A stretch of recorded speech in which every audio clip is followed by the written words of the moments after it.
querido Renato, Salvador. hemos conversado varias veces, pero por fin tengo yo ahora la suerte, el privilegio de que la conversación sea ahora una invitación, a que tú seas el invitado. Gracias por Eh, eso. no. Gracias también por las veces que hemos conversado en un contexto en el que lo veníamos diciendo antes Sí, de comenzar, la conversación se ha vuelto una práctica en extinción, tristemente, ¿no? sí, Eh, sí. De hecho, es curioso porque yo siento que hoy la literatura de pronto es el lugar donde la verdadera conversación se produce, ¿no? Que es una conversación con el otro, con el autor, pero también es una conversación con uno mismo. Y como no hay un interlocutor ante el cual hay que demostrar unos argumentos y al cual hay que persuadir y ante el que hay que, en fin, ejercer algún tipo de actitud, pues se vuelve una conversación más real, más auténtica. Mira, Siento que los libros son el único lugar donde se puede conversar, de verdad. me parece muy interesante.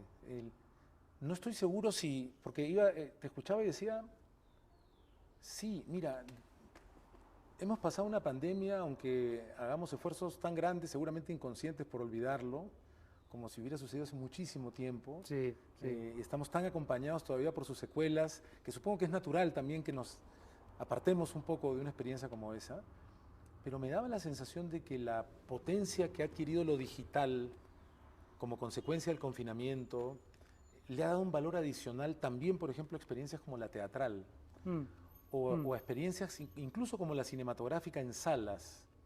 Em, Me da la impresión de que habiéndose fortalecido la opción digital, lo veo en mi casa, en mi tiempo, parando en el momento que necesite parar, le ha renovado una especie de magia, como dices tú, a la literatura, magia al momento, quiero decir. De pronto te descubres que han pasado 45 minutos y has estado en otra especie de dimensión, Sí, ¿no? Tu sí. cabeza en otra especie de O sea, en onda. verdad dije libros, pero podría haber dicho en general arte, ¿no? Creo que las manifestaciones artísticas hoy ocupan un lugar bien importante porque nos permiten un tipo de conversación, de diálogo más cadencioso, más interesante, que no se está dando en nuestras relaciones del día a día. Y estamos conversando aquí en Arequipa, Sí, en el marco del Hey Festival, que es también justamente bueno, un festival que tiene casi 4 décadas de fundado y que luego ha llegado a América Latina y en el Perú aquí, Arequipa, ya acercándose a una primera década, pero que siento que también pasa lo mismo. El hecho de sentarse en un mismo espacio, que eso ya es bastante, presencialmente, ¿no? Esa palabra que antes no teníamos que usar, sí. de manera presencial, en un mismo espacio, escuchando una conversación, parece que tuviera un valor mayor a las conversaciones previas, antes de la pandemia y el crecimiento de lo Y digital, que ¿no? además son conversaciones que en general, para bien o para mal, no trascienden a los titulares. Es decir, alguien puede decir algo que termina quedándose un poco en el ambiente del hey. Y creo que eso hace que también la gente hable con mucha libertad.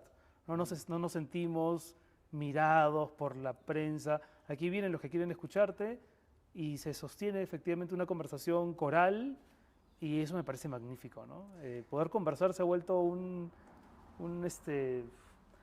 sea, algo que cuando tú y yo éramos chicos ocurría con mucho más frecuencia, ahora se ha convertido en un privilegio que pocos podemos gozar. Y me da la sensación de que hay un aprecio creciente, algo que se está fortaleciendo, o sea, lo hemos extrañado. Creo que no solo por lo digital y por la pandemia, sino también porque estamos en un mundo polarizado, fragmentado, hostil, donde se ha vuelto más cómodo para cualquiera de los extremos o las cercanías de los extremos tener esta especie de soliloquio acompañado, ¿no? Porque las cámaras de eco, escuchar lo que quiero escuchar, que se vuelve muy cómodo en un contexto de tanta hostilidad. La conversación como tal, el verdadero Sí, diálogo, sí. también se ha vuelto más escaso y por lo tanto más valioso, Y ¿no? creo que ahí nos falta todavía un gesto adicional que es el intentar sostener esas conversaciones con cada vez más con gente que no piensa como tú.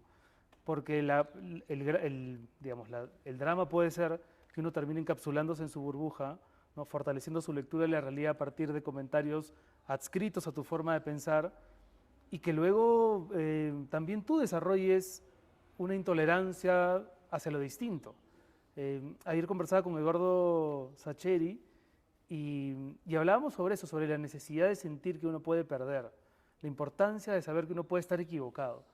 Y para mí eso es fundamental, Salvador, empezar las conversaciones Tal vez en redes no tanto, porque ahí el ánimo no es tan dialogante, pero en general, partir del hecho de que tú también puedes estar equivocado, que incluso esas certezas que te acompañan tal vez puedan tener un punto de error, ¿no?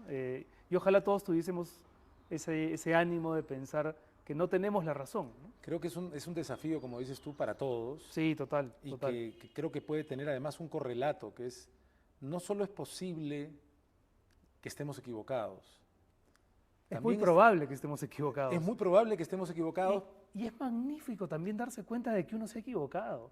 Es decir, creo que hay como el error tiene mala prensa, pues. ¿No? Ayer, Cuando mira, uno dice, justamente hablando del GEI, sí, casi en paralelo nos tocó conversar, tú conversaste con Eduardo Sacheri y yo y, un poco y antes tú con André Echeverry. con Andrea Echeverry, y Andrea mencionaba lo mismo, a propósito de una canción en la que menciona el valor del error.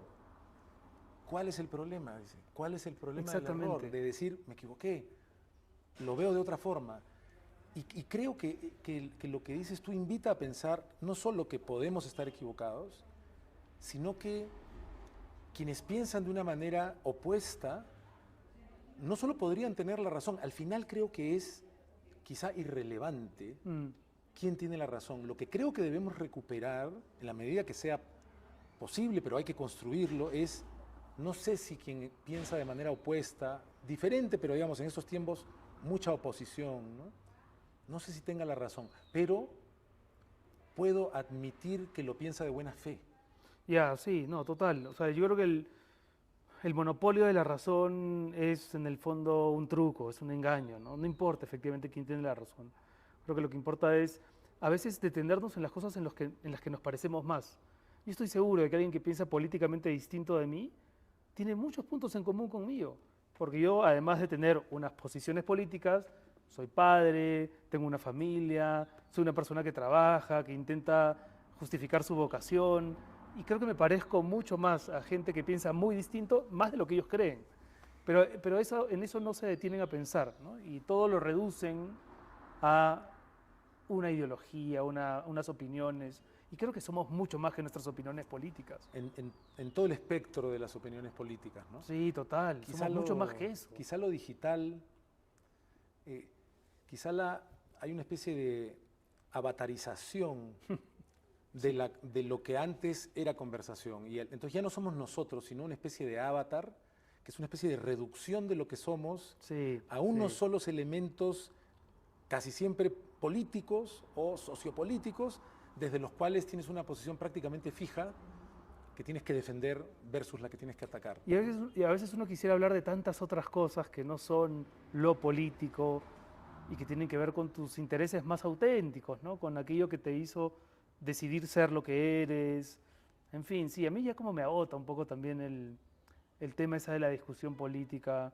Me interesa mucho la política, la he visto como un espectáculo desde siempre. En mi familia en mi casa siempre se habló de política. Entonces es inevitable que uno que ejerza una mirada sobre eso, pero siento que también está como sobrevalorada su importancia en nuestra vida cotidiana, ¿no?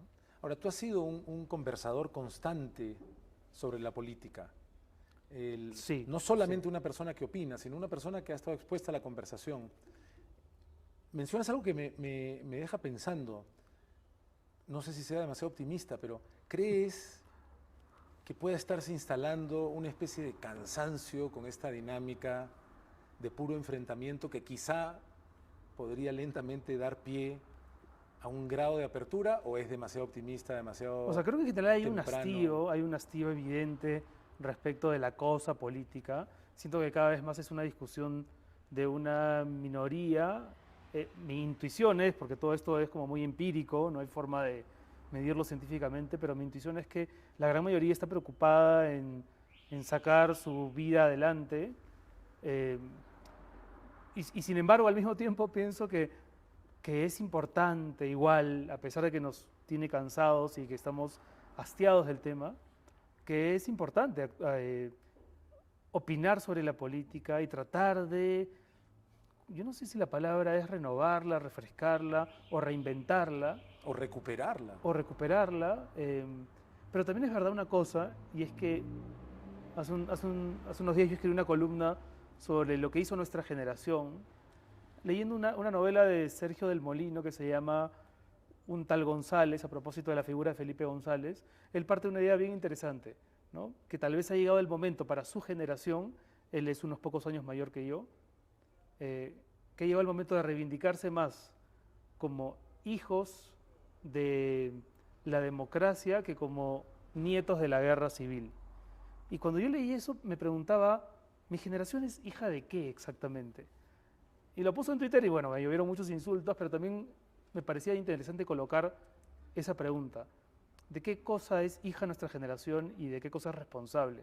Yo siento que mi generación es hija del apocalipsis, es nieta del militarismo, es nieta de la reforma agraria, es hija también del terrorismo, sin duda, del conflicto político, es tal vez entenada de la dictadura y es padre de esta democracia endeble que a mucha gente no le sirve para mejorar su vida. Entonces, yo creo en la democracia, pero también creo que la democracia tiene que ser sobre todo eficaz, porque si no soluciona los problemas de la gente, se vuelve un discurso que es fácilmente, que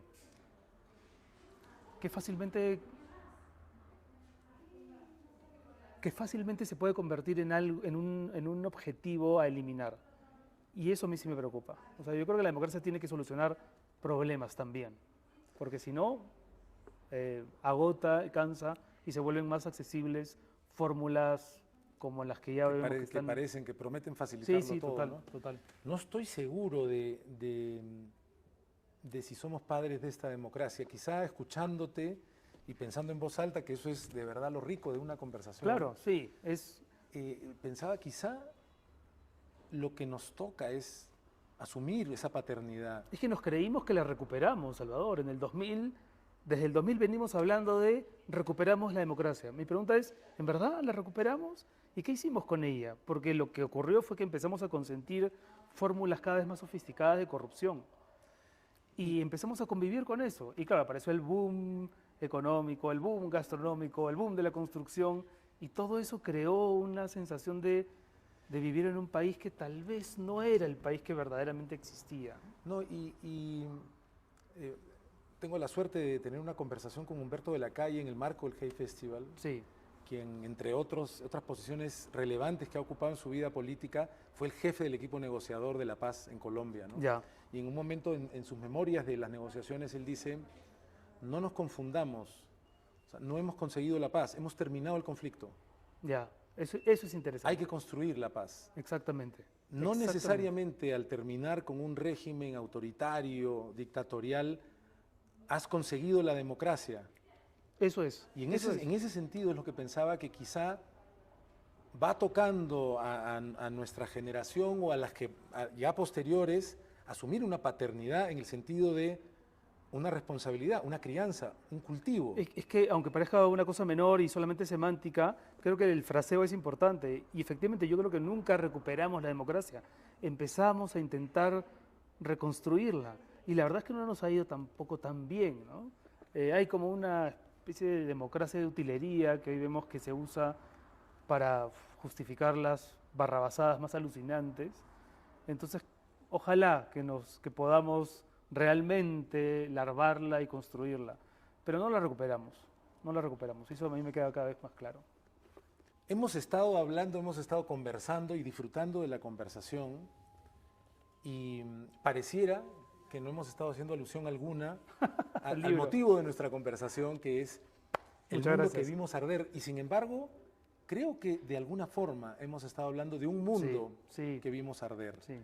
Y parte de lo que me ha cautivado de tu novela, hace un rato te decía, qué impresionante y cuánto agradece un lector ver un grado de investigación tal que te permita conocer en detalle una época, una circunstancia como la de la Segunda Guerra, ¿no? Pero en realidad tu historia no, aunque el peso mayor está en el universo de este joven que va a la guerra, no es la única historia que nos presentas. Hay un paralelo de dos tiempos distintos, Sí, sí. de dos viajeros, de dos migrantes, Sí, sí. ambos peruanos, afuera de su tierra y a un futuro incierto. En el caso del de la guerra, bueno, no va a la guerra, pero termina enlistándose a los Estados Unidos. Y en el caso de este limeño recién separado, eh, volviendo otra vez a España, tras haber visto arder este intento de una relación de pareja, ¿no? Entonces, ¿cómo fue que fuiste encontrando la compañía que estas dos historias se hacen? O sea, yo conocí primero la historia de Matías Yurato Roeder, que es este peruano que terminó participando en los bombardeos de la Segunda Guerra Mundial, y la conocí hace años, pero en la pandemia, la conocí hace años y cuando la escuché me pareció alucinante, y se ve que me impactó porque escribí una columna que salió en La República en esa época, y nada más. Yo estaba en esa época metido en la novela de mi padre, entonces no me dio para escribir algo más que una columna. Y durante la pandemia, Facebook, ves que a veces Facebook te recuerda cosas que has escrito antes, me recordó la columna y la volví a leer y dije, acá hay una historia que tengo que contar. Y ahora pensándolo, creo que me hizo mucho más sentido en este 2020, durante la pandemia, porque ahora yo era un migrante, ¿no? Cuando conocí la historia yo vivía en Lima, estaba tranquilo, tenía un trabajo, ahora yo era como el personaje. Vivía fuera de mi país, tenía una serie de reparos con cómo se dan las cosas en mi país, tenía preguntas sobre mi país y podía ponerme mejor en el lugar del personaje. Y dije, voy a escribir esta historia y aunque te parezca mentira, mi primer gesto fue periodístico. Yo quería saber, rastrearlo y averiguar quién había sido y tal, pero estábamos en pandemia. En pandemia era imposible, salvo googlear, ir a bibliotecas, en fin, hacer viajes. Entonces tomé una decisión pandémica que fue hacer ficción, ¿no? Viste que en la pandemia la gente se divorció, perdió su trabajo, inició un emprendimiento, cambió de rubro, se tomaron decisiones como importantes. Mi decisión pandémica fue dejar mi lugar cómodo, que tampoco era tan cómodo, de escribir sobre experiencias cercanas y vividas, e inventarme la historia de este personaje que combatió en la Segunda Guerra.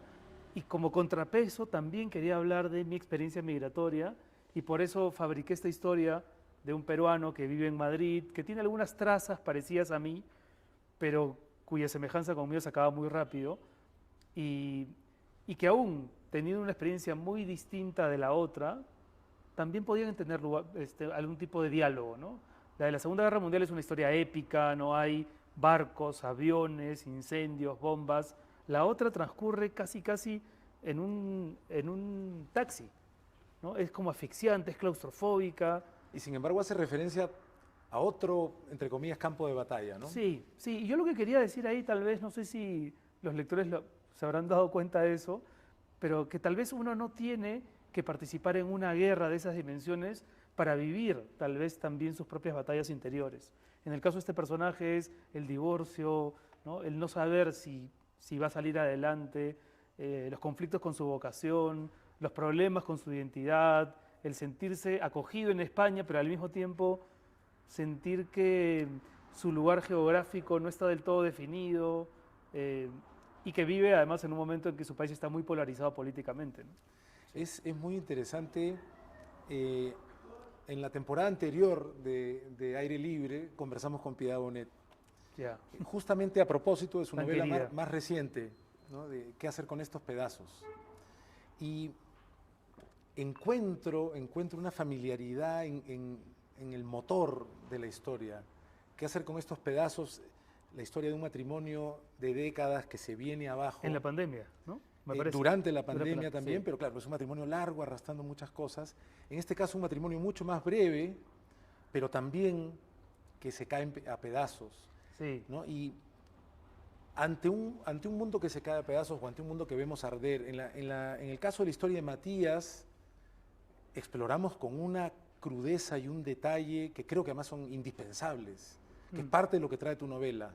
Es como decir, muchas veces hemos escuchado estas historias, ya vamos a hacer un poquito de zoom in, vamos a acercarnos a la experiencia, lo literal, digamos. Y en el caso del joven migrante que da esta sensación inicial de que podría ser tú, otra cosa ardido, menos Menos bélica, evidente, tal literal, vez. menos evidente. Sí, cuando yo le puse el título a la novela, o cuando lo ideé, no sé, pensaba sobre todo en Matías, el bombardero, en este avión, en este B-17, lanzando las bombas y viendo literalmente el mundo arder, las ciudades europeas sobre las que descargaba las bombas. Pero luego me fui dando cuenta que el título también tenía otras resonancias y otras connotaciones. Y una de ellas efectivamente es, en el caso del otro personaje, el más contemporáneo, él también ve su mundo arder. Su esposa ha terminado la relación con sus amigos también se ha vinagrado, ¿no? Por razones políticas, incluso la relación con su familia. Entonces, el mundo en el que él creció ya no es el mismo. Incluso él, que ha dejado su país, también siente que ese desplazamiento geográfico también comporta un desplazamiento emocional. Y entonces también ha visto su mundo arder.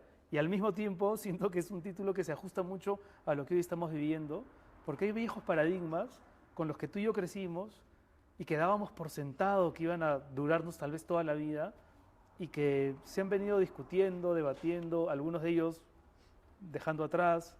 Entonces siento que hoy estamos viviendo un mundo que está terminando en un sentido y empezando en otro. No sé si para mejor o para peor. Cosas que hace 20 años nos parecían tan obvias, hoy ya no parecen tan obvias. Incluso conceptos como la democracia, la libertad de expresión, que hasta hace poco no resistían discusión y eran lo que son, categorías inmaculadas, hoy depende desde dónde estés, cómo lo interpretes, qué lectura tengas. Entonces también siento que estamos viviendo en un mundo que está pasando una página y ardiendo al mismo tiempo, ¿no? El propio Matías, más tarde Matthew, ¿no? Porque cambia de identidad. Giurato, más Sí. claro, cambia una identidad. Se va de un mundo que arde, de un padre violento, Mm. alcohólico. ¿Tú estarías de acuerdo en decir que mientras Matías va en busca de, de un sueño, Sí.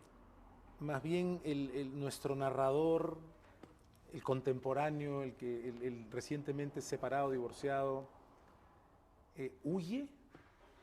¿O encuentras que en ambas migraciones el peso mayor lo tendría la huida? Es buena pregunta, no la había pensado antes. Creo que efectivamente el que se va con ilusión de su país es Matías, ¿no? Matías deja el Perú a los 18 años con un plan muy claro, ¿no? Él quiere llegar a Estados Unidos, hacer dinero e irse a Hamburgo a conocer la tierra de su madre y encontrarse con su abuelo y con todos estos parientes a los que conoce por correspondencia. Y claramente su ánimo es optimista, ¿no? Lo que pasa es que la Segunda Guerra Mundial se cruza en su camino y los planes van cambiando. El otro no, el otro es más incierto, ¿no? Su migración está condimentada por las preguntas, por el miedo, por exactamente no saber cómo va a tratarlo la vida. Hay una frase que comparte con el taxista, Sí, que es muy lindo lo que pasa con él, porque además uno dice, ¿cuánto demora un viaje en taxi, no? Toda una novela, sí, también, sí. ¿no? Sí, hay un atasco ahí de por sí, medio sí, que sí, tuve que sí. inventar para justificar esa conversación también. Sí, sí, sí, pero claro, ¿cuánto dura un atasco? Toda una novela también, afortunadamente. Pero en un momento, porque resulta que el taxista es peruano. Y ese atasco es peruano también. O sea, el Perú está en un atasco, claramente. Y eso es muy interesante porque los dos dicen precisamente, en el fondo no me he ido, no me he podido ir, me he querido ir, pero encuentro aquí en España que traigo al Perú conmigo, que traigo toda esa parte que uno no puede dejar. Te tiene que haber pasado, ¿no? Creo que todas las personas, somos 3 millones de peruanos que vivimos fuera del país, que nos fuimos por razones distintas.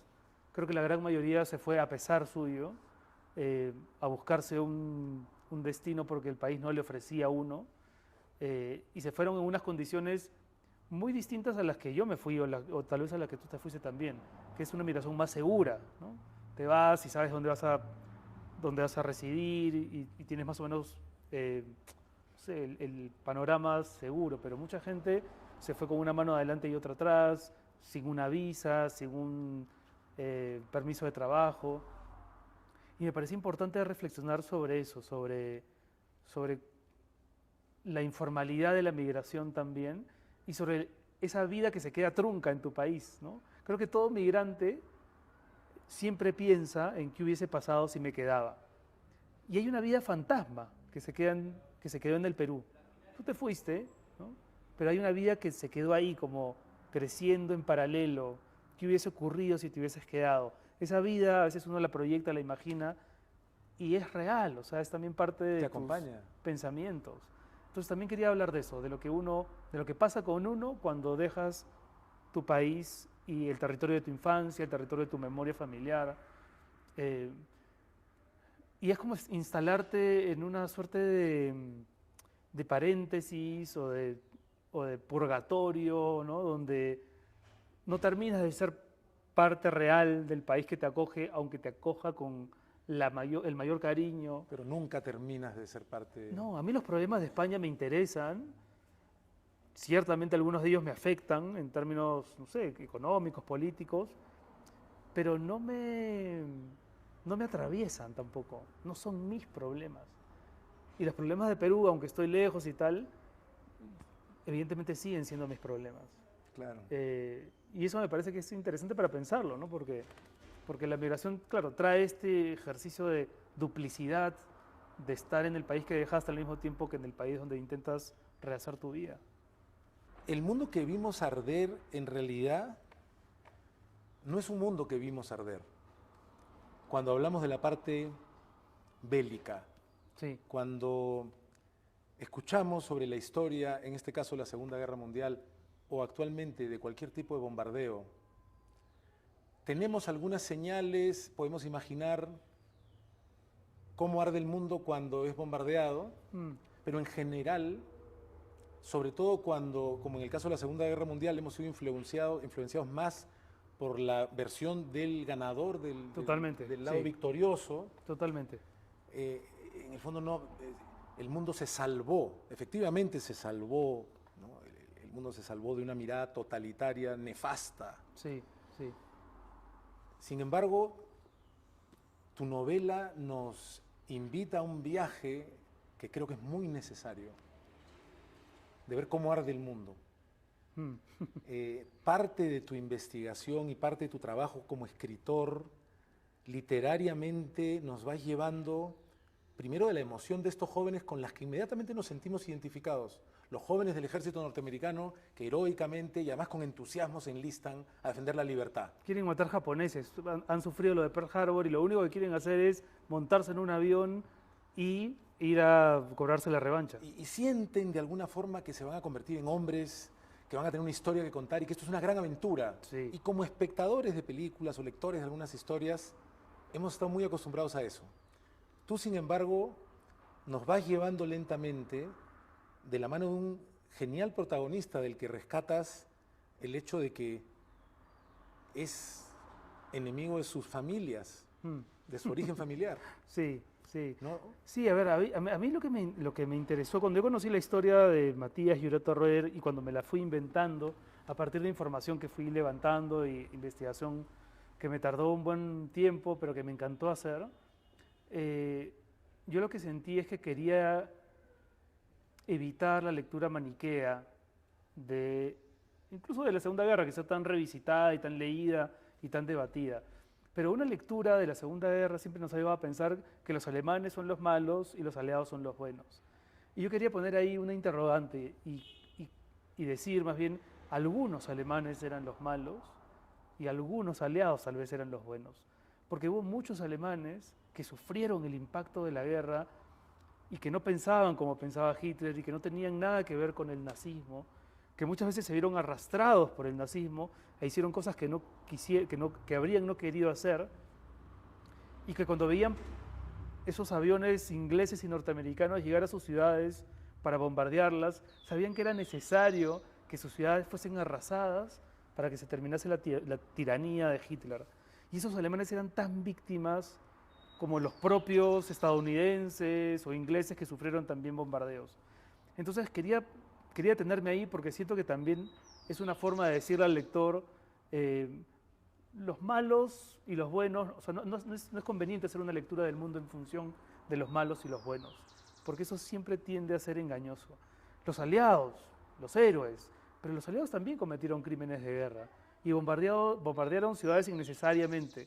Eh, es bien loco porque cuando yo empecé a escribir la novela 2020, sentía en un momento, dije, una novela con trasfondo histórico, Segunda Guerra Mundial, que anacrónico, y sin embargo, pasaron unos meses, Rusia invade Ucrania, pasaron unos años y vemos lo que está ocurriendo entre Israel y Palestina, y a mí me ha generado mucha impresión volver a hablar de refugios, de sirenas, de gente que entra en un éxodo involuntario simplemente porque su pueblo está siendo literalmente bombardeado.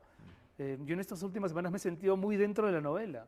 Siento que la novela de alguna forma se adelantó a estos hechos y, y fue muy, en general, creo que para cualquier persona sensible, digamos, ver lo que está ocurriendo en Gaza es impactante, pero cuando escribí el libro sentía además una cosa que creo que para todos los peruanos es real. No tienes que haber estado en una guerra para sentir que la guerra es próxima a ti. Tú y yo nunca hemos estado literalmente en una guerra, felizmente, porque tal vez habríamos salido de ahí, si no muertos, traumados, incapaces de hablar de eso. Pero tampoco hemos estado tan lejos de una guerra. Por lo menos en mi caso, yo desde que tengo memoria, la guerra siempre estuvo ahí. Si no era por mi abuelo materno que hablaba de la guerra del Ecuador, porque él fue policía y participó ahí, si no era por mi padre que fue ministro de guerra y que hablaba de la guerra de Malvinas y que fue un protagonista de la guerra contra Sendero Luminoso, si no era con la guerra con la dictadura, nos cayó una bomba en la casa, en fin, creo que la guerra siempre estuvo ahí. Y me parece que yo me ubico en un lugar felizmente neutro como para poder hablar de eso. Y creo que los lectores, yo espero que los lectores también piensen qué tan cerca han estado o no de un episodio así de violento, y no estoy pensando únicamente en bombardeos, sino también que a veces uno hace arder al mundo con su actitud, con su violencia, uno lanza bombas también. Más leña al fuego. Exactamente, uno contribuye mucho. Y no sé, no digo que no sea neutral tu aproximación, pero yo antes que neutral yo la definiría como próxima, como que se aproxima, que se acerca. Está cerca de estos jóvenes que con tanto entusiasmo, y a veces, como dices tú, queremos ir a matar alemanes o japoneses, pero que luego que está cerca de su miedo, de su pavor, siendo ellos los que tiran las bombas, pero también cruzándose con aviones del otro bando. Hay en la novela el caso de un aviador que en su día de descanso, su día de Franco, va a Londres y él sufre un bombardeo y ve lo que pasa cuando los aviones bombardean las ciudades. Es uno de los personajes que tiene... Y se le muere la novia producto de un bombardeo. Y solamente así puede entender lo que sucede. Entonces, claro, cuando lanzan las bombas no ves a la gente que matas. Y tal vez por eso se volvió tan rutinario y frecuente arrasar con tantas ciudades. Y creo que uno de los elementos que encuentro más valiosos en tu novela, en mi experiencia como lector, es esa humanidad, este gesto humano de aproximarse a los seres humanos. No importa de qué país, en qué bando, en qué lado de la guerra están. Sí, sí. Los soldados sufren esto, tienen el día de Franco y de repente el mundo se les viene abajo. Exactamente. Quienes tiran las bombas, en el caso de tu protagonista, en el caso de Matías, la ciudad más bombardeada en Alemania, la ciudad de su abuelo. Y que tiene la misión de bombardearlo, y se hace una pregunta de qué hago. O sea, también ese era un tema que me interesaba tratar, las lealtades, ¿no? O sea, el concepto de patria, ¿no? Porque cuando él está ahí con un uniforme norteamericano, se siente leal a Estados Unidos. Él es un inmigrante, pero en 2 años ha ganado una posición, Estados Unidos le ha dado un rango, un uniforme, una ubicuidad, y él se siente leal a ese país. Pero cuando le dicen tienes que lanzar bombas en la ciudad de tu madre, ¿no? En la ciudad donde están tus abuelos, él se cuestiona a dónde pertenece, ¿no? Además ya no se llama... ¿Cómo se llamaba? Ya no se llama Matías Jurato Reder, sino se llama Matthew. El apellido del quien lo adopta. Matthew Clifford Ryder. Ryder, sí, porque cambia todo su apellido. Pero no es solamente un tema formal del pasaporte. Exacto, él se transforma. Y es dejar de tener un apellido italiano y un apellido alemán cuando estás peleando contra ellos. Y ahí lo que me interesaba era discutir el tema de la patria. Cuando tú y yo éramos chicos, Salvador, nos educaron para vivir en el Perú. No era una aspiración de nuestros padres que nos vayamos. Al contrario, por lo menos yo recuerdo a mi padre diciéndome, si algún día te vas a estudiar fuera, regreses a poner en práctica lo aprendido. Era como una misión. Al Perú había que salvarlo entre todos y hacer patria, ¿no? La famosa frase de hacer patria. Y yo siento que hoy, no solamente las generaciones más jóvenes, sino en general, la gente no se vincula con su país en esos términos. Siento que la idea de patria ha cambiado muchísimo, ha mutado. Creo que a veces uno se siente más ciudadano del mundo, que las fronteras, que en el fondo son convenciones políticas, culturales y sociales, se han diluido más, ¿no? Y me parecía importante eso, discutir eso en una época en la que los nacionalismos terminan siendo tan impuestos. Y seguimos viendo el mundo arder y por eso creo que es importante verlo como lo muestras en tu novela. Verlo de cerca, ver cuál es la huella humana que deja imborrable, ojalá evitable, y todavía estamos en un mundo tan dispuesto a hacer las cosas arder. Creo que lo podemos ver con otros ojos si, por ejemplo, como al leer tu novela, tenemos un poco más de reflexión respecto de... Porque en el fondo lo que tú estás diciendo es, somos nosotros los que estamos tirando las bombas y somos nosotros los que estamos abajo. Sí, sí, sí, y no hay que estar en un avión con el dedo a punto de apretar un botón que libere bombas. A veces eso es un tuit, a veces eso es un mensaje a tus hijos, a veces es una golpiza que podrías no haber hecho, en fin. O sea, uno muchas veces contribuye a la violencia desde su lugar.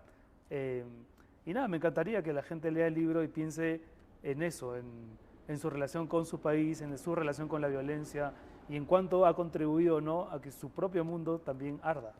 Te agradezco, Renato, por este momento, por este libro también que he disfrutado tanto leer, que a mí recomiendo. Lo que más me ha gustado es que, no sé, creo que ya llevo un buen rato y me he olvidado de estas cámaras y estoy diciendo que estoy conversando contigo como si estuviésemos Es lo que en tratamos un café. de hacer, es lo que queremos recuperar y lo que queremos ofrecer también en Aire Libre, que en realidad, aunque Nos estamos quedando sin luz. Siempre nos estamos quedando sin luz, aunque siempre estamos a la intemperie, lo que queremos es renovar el aire de nuestras conversaciones, volver a acercarnos.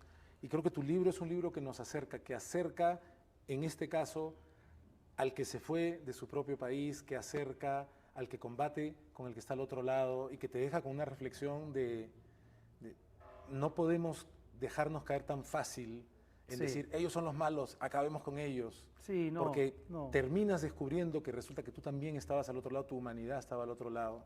El otro, ese que es tu enemigo en lo formal, se parece mucho más a ti de lo que crees. Y a veces te excita colocarle estos membretes de tú eres el tata por miedo a reconocer lo que comparten, ¿no? Sí, ojalá que los lectores tengan una lectura como la que tú has hecho. Recomiendo mucho El mundo que vimos arder, así como tus demás libros. Y espero que sigamos Muchas conversando gracias. y que conversemos pronto nuevamente. Claro que sí, claro que sí. Gracias, A ti, Renato. viejo, a ti. Margarita, se va la luz.